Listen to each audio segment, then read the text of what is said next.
So Scott is the founder of Doubledare, a business consulting service, and the author of You're Not Toast. So I am thrilled to find out why we're not all toast and that we're not doomed for burnout. Yes. Yes. Well, it took me a long time, but it is true. We don't have to be toast. That's for sure. That's very hopeful. So why don't we just dive in and get to know you a little bit better? Because I did not know you before this podcast, but I wanted to know you because you are the trifecta. You have serial entrepreneur, you have business and executive coach, and you are a therapist specializing in burnout. So you are the ideal guest for the Burnout Club. I will say that. Well, thank you. I'm glad that you have this podcast. You know, you would think with all of those, I don't know if they're credentials or condemnations, but with all of that, you would think that I wouldn't have as much trouble with burnout as I have. But yeah, the way it started for me, I am a serial entrepreneur. I've launched 10 businesses and sold 8 Wow. and have the scars to prove it, as I like to say. But going into my last business, I owned an advertising agency for 25 years, which in itself is kind of a recipe for burnout. You have to be kind of crazy to be in the advertising and marketing business.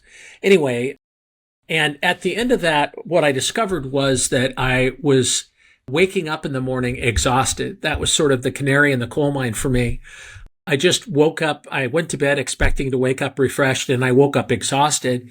And that's a symptom that a lot of my clients notice. That's sort of the first thing that people notice. But for me, so I just muscled on the way that we do. But one day it got to the point where I realized it was sort of like the Bill Murray movie Groundhog Day, where, it was 6:30 a.m. and Sonny and Cher were playing on the radio one more time.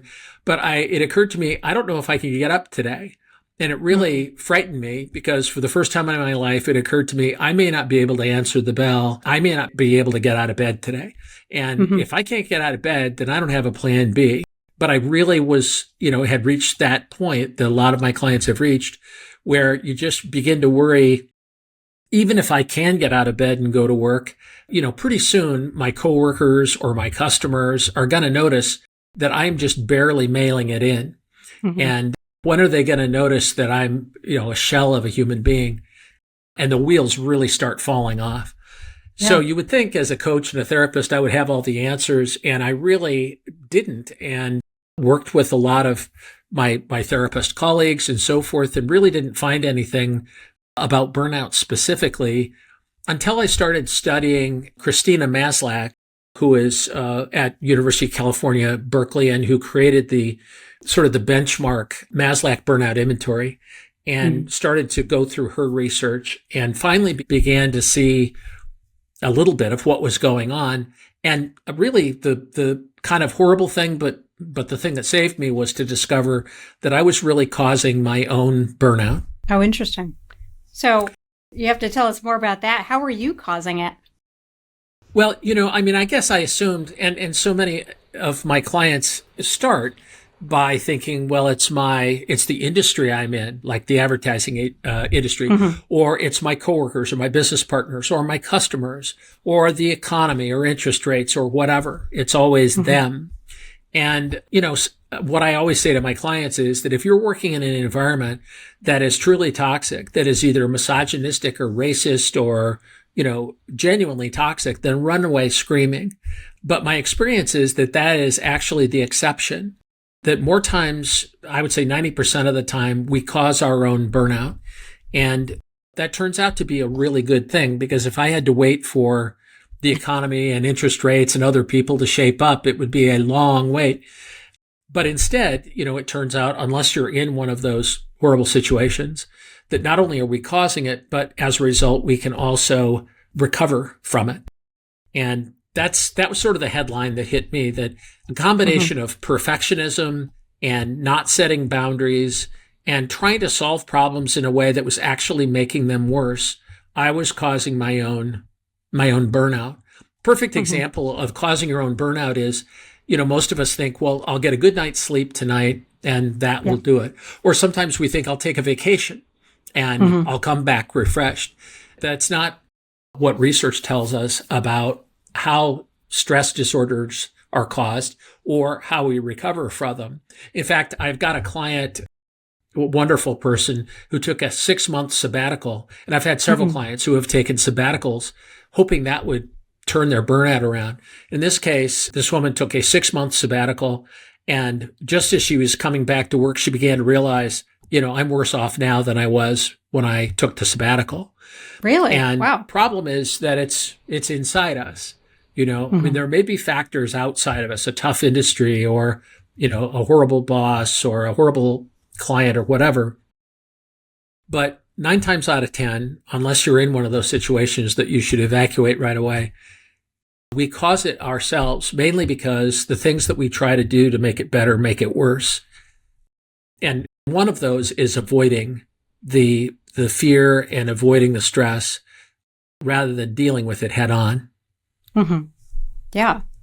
I think the good takeaway from what you're saying is it seems like at any point in the burnout journey, you can actually pivot and turn it around, right? You could be at rock bottom. You don't have to be at rock bottom. It's really a decision that you're making to take action. And then it seems like also knowing what strategies will lead you to fail, not just what works, but what to avoid. So that's helpful. That's the key. I mean, most of us have turned, dealing with stress.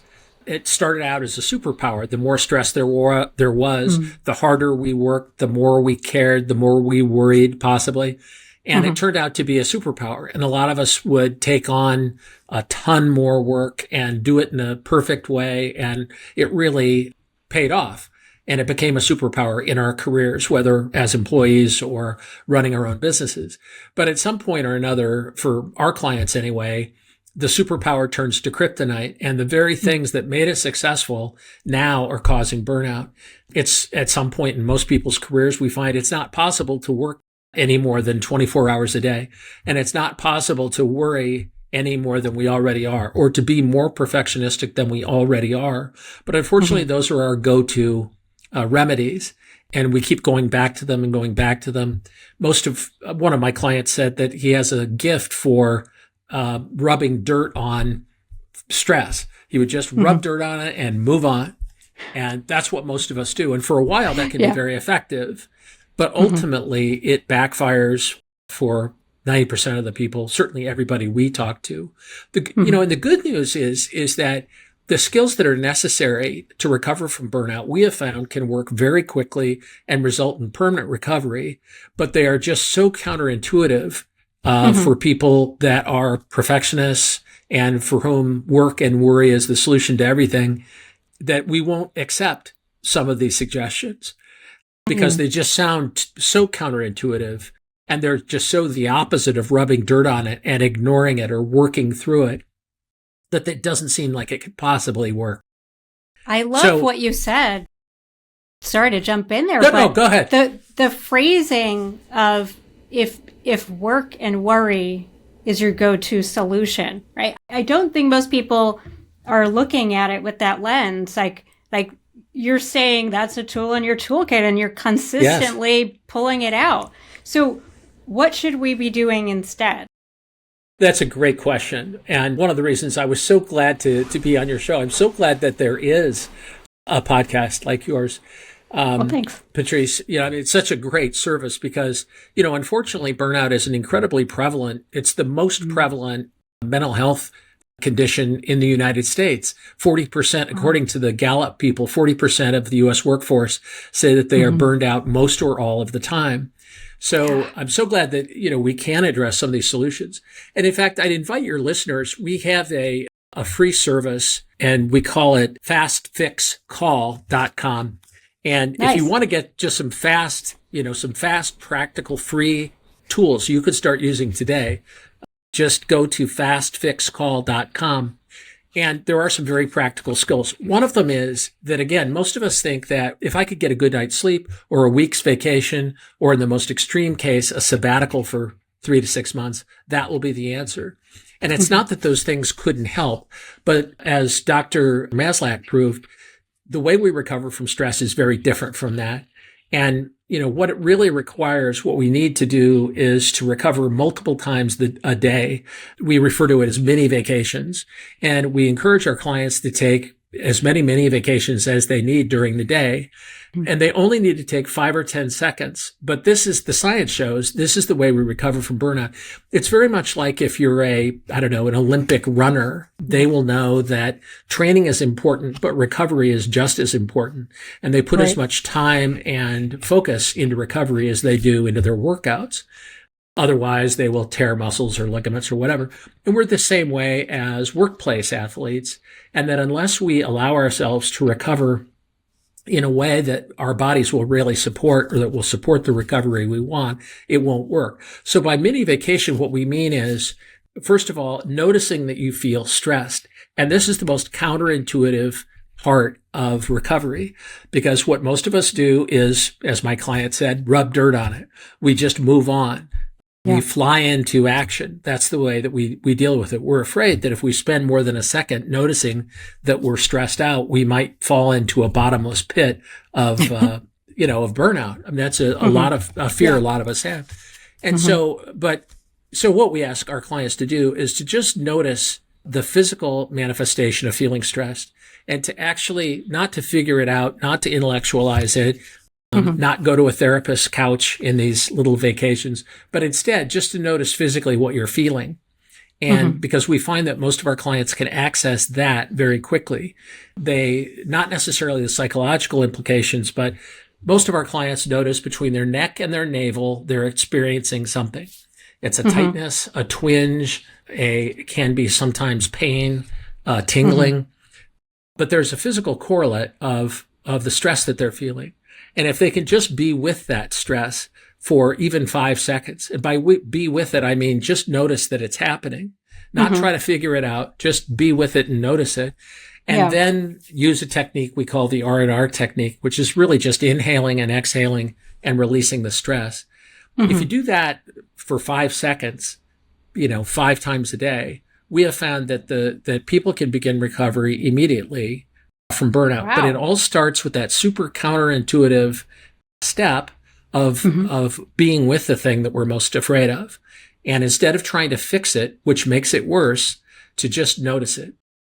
In the beginning of my own recovery, when I was afraid I wouldn't be able to get out of bed, I stumbled into this technique by reading some research that Dr. Maslach had done and some others, and sort of made up this technique of just noticing physically and then inhaling and exhaling and visualizing it leaving.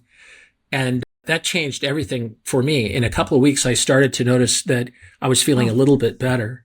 There's a lot more involved, but there are a lot of simple things that you can do right now today. So that's why, if people are interested to go to fastfixcall.com, we can, hear your specific symptoms and give you some specific remedies right now today, because it is very practical. You just have to be ready to take advantage of it. Do you find that some of the clients or people that reach out to you are cynical of such a small change? Oh, yeah. Yeah, absolutely. Well, I mean, they're cynical, period. And cynicism is, in fact, we have an online assessment, which I can put in the show notes or send to you. We have a free online assessment so that people can actually see whether they fit the clinical definition of burnout or not. But this is a distillation of Dr. Maslach's very comprehensive burnout inventory. But one of the chief symptoms is being cynical and being kind of bitter and really knowing that you're the only person here that knows what's really going on, that your coworkers don't really get it. They don't appreciate you. They don't appreciate how exhausted you are or how hard you are working. So cynicism is actually one of the hallmarks of burnout. So that's absolutely true. And so when we get folks on these fast fix calls, that's the main thing we're breaking down is, I'm really suffering. In fact, we talk to people who tell us, my career is on the line. We've had people who thought that they had to sell their businesses or quit their professions, get divorces, take really dramatic actions that unfortunately will not help. But that's how desperate they are. And, we totally get that. We don't in any way want to minimize what they're going through, because I've been through it. I mean, it's excruciatingly painful. Yeah. But it happens that when people are at that place where they've tried everything else, they've tried, and also we try things that are not healthy for us, eating, drinking, substances, etc., shopping, everything. And it sometimes takes for everything to fail before some of these counterintuitive ideas will be something anyone would consider. Right.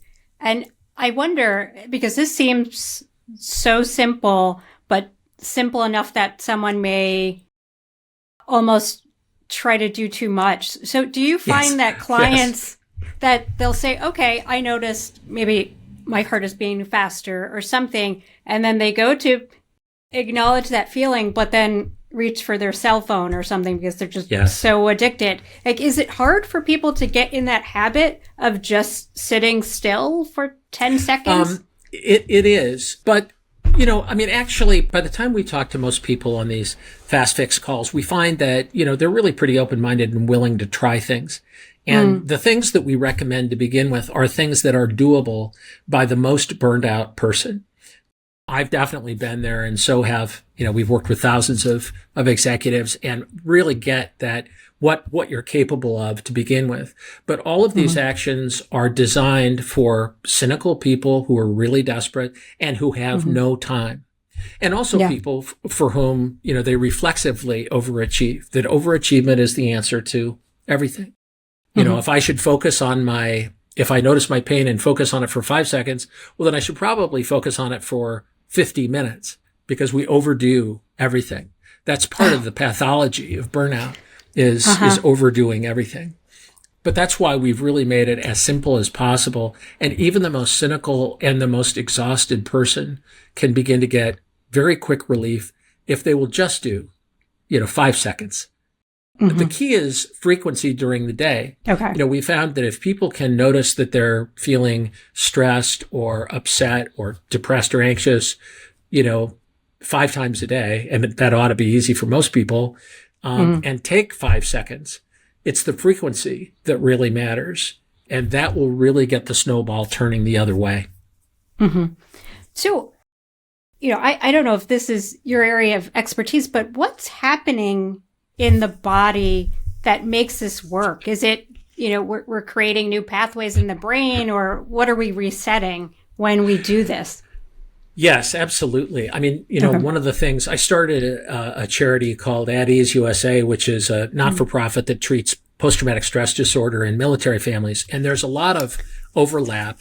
A lot of these things do come down in both PTSD and burnout result from a fundamental fight or flight tendency that all humans have. Yeah. And the problem with especially overachiever or high achievement people is that they have found that a way to both escape feeling uncomfortable, feeling anxious or feeling depressed, and a way to increase the positive feedback that they get from being rewarded at work or rewarded at home creates this cycle where it soothes the fight or flight anxiety we have, but it also gives us dopamine and other hormones and other brain chemicals that actually encourage us to keep doing this.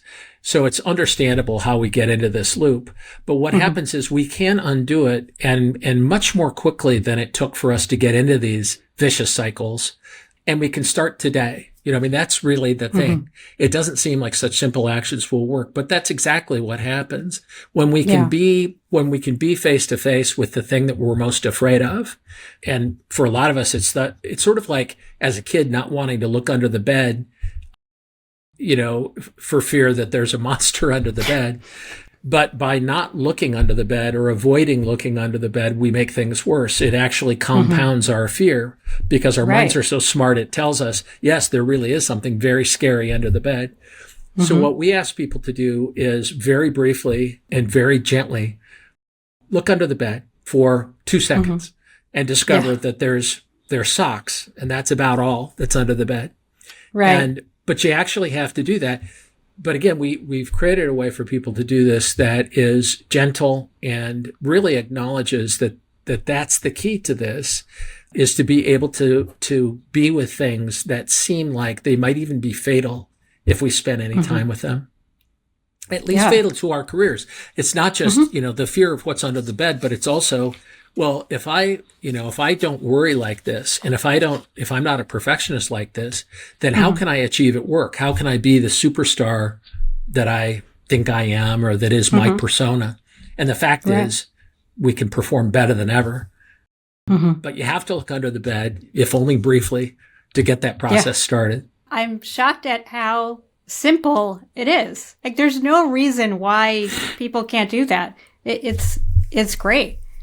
And I feel just on a personal level, I can now apply some reason to taking the break, because I had already gotten to the point where, like, I recognize sometimes I just need to step away. So I just keep a puzzle laid out.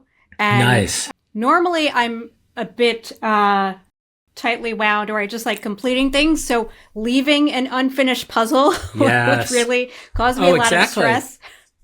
That's fantastic therapy, though, to do just that, and to realize, it's like looking under the bed and realizing, oh, there's no monster.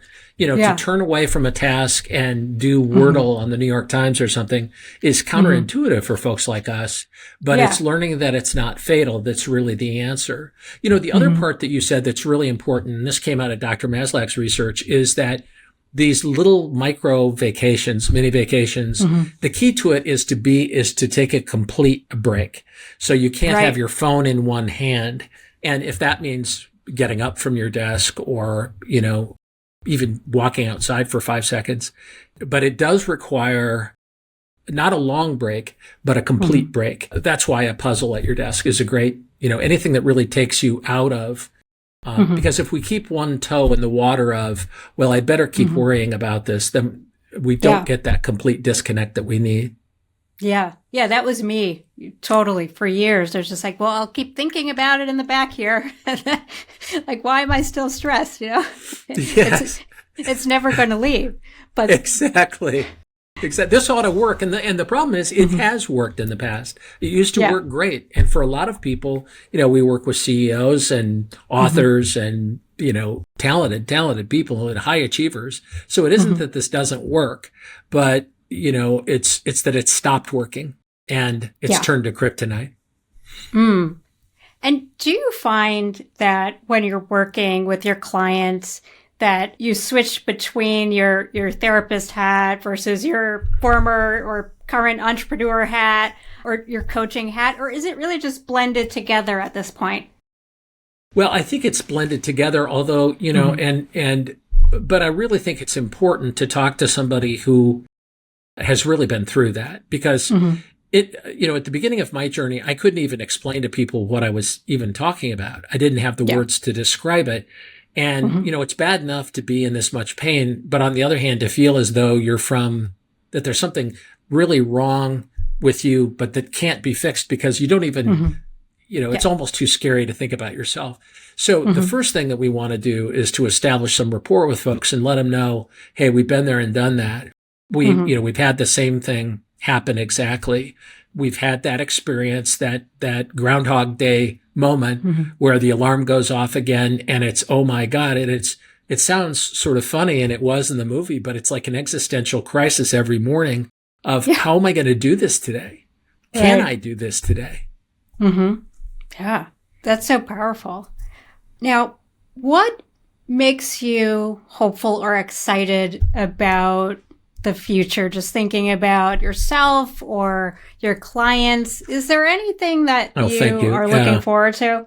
Well, the most hopeful thing for me is that we've worked with thousands of people and it really works. And, if people will just follow some very, very simple instructions and follow this system, that's what We're Not Toast is just a complete explanation of how to do this. So, and if people want the book, we want them to have it. But that's one of the most hopeful things is I've worked with thousands of people now who, when they follow these simple instructions, even imperfectly, even very imperfectly as I did, still you get results. So that's that's very, very encouraging. The other part of it is that for me, we have also a program called Beyond Burnout for folks who have been through this system. And what we've noticed is that not only you're not giving up anything. The feeling is if I can't use my superpowers, then I'll have to be a B minus. I'll have to live a B minus life somehow. Yeah. The opposite is true. What I've found personally and our graduates have found is that so much more is possible. It's not that you're compromised in any way. The opposite is true. There is just so much more that you can achieve when you're not driven exclusively by fear. So that's, I suppose, the most hopeful thing is that, first of all, it isn't necessary to break down under burnout, but it's also possible that a life beyond burnout is a pretty fantastic thing. And in the beginning, all I wanted was to be able to have the terror go away and the anxiety to go away, and discovered that there is just so much more available. That's fantastic. You've been amazing with sharing all of your tips and research and ideas. Is there anything else you want to say to the viewers before we wrap? Well, mainly you talked about hope, and I guess I just want people to know that there really is hope. And there are some very simple things. You can start doing them today. Take advantage of this fastfixcall.com and, get on the phone with me or one of our coaches. It's just a, 15-minute call, and we won't solve everything. But what we will do is to give you something that you can do right now today to start the process. And for a lot of folks, that's just it, is to know that there is even a tiny ray of hope of light at the end of the tunnel. So that's the main thing. There really, truly is hope. And, we'd love to help people if they'd like to take us up on this call. Yeah. And the beautiful thing is that I believe you. I believe that you are correct. And I'm sure all the members of the Burnout Club will too. So well, thank you. Thank you, Patrice. And thank you for having the Burnout Club. It's really necessary. It's very important. Thank you so much for saying that. Sometimes I wonder if it's just a journey I'm on, but it's nice to be reminded that we're all in this together. You're helping millions and millions just in the United States alone, you're, helping tens of millions of people. Thank you. And I will work to amplify your message as well, because these are great tips. So, Scott from the Burnout Club, thank you so much. We were fantastically pleased to have you on. My pleasure, Patrice. It's great to meet you. Thank you.